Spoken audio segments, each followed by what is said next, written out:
সংগ্রামী কক্সবাজারবাসী, আসসালামু আলাইকুম ওয়া রাহমাতুল্লাহি ওয়া বারাকাতুহু।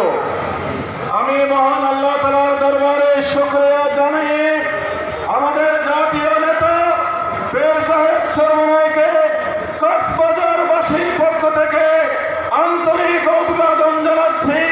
তিনি কক্সবাজারে পদার্পণ করে আমাদেরকে ধন্য করেছেন।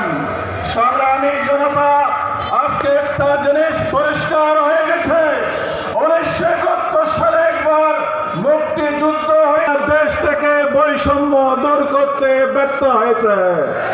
বিগত বৈষম্য বিরোধী আন্দোলনে আমার ছেলেরা রাজপথে স্লোগান দিয়েছে, we want justice, we want justice, আমরা ন্যায় বিচার চাই। প্রমাণ হয়েছে বিগত 24 বছর যারা দেশ চালিয়েছে তারা ন্যায় বিচার প্রতিষ্ঠা করতে পারে না। তাই নতুন বাংলাদেশের মানুষ বুক ভরা আশা নিয়ে তাকিয়েছে। মানুষের মন গড়া মতবাদ ন্যায় বিচার দিতে পারে না, বৈষম্য দূর করতে পারে না। তার জন্য প্রয়োজন হবে একমাত্র ইসলাম, ইসলাম এবং ইসলাম। সে ইসলাম প্রতিষ্ঠা করার জন্য পীর সাহেব চরমনাই জাতীয় ঐক্যের ডাক দিয়েছেন।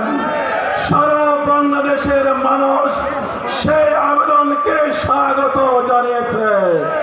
আমরা বাংলাদেশের দেশপ্রেমিক এবং সকল ইসলামী দলগুলো যদি ঐক্যবদ্ধ থাকতে পারে, কোন ষড়যন্ত্র ইসলামের বিজয় ঠেকাতে পারবে না।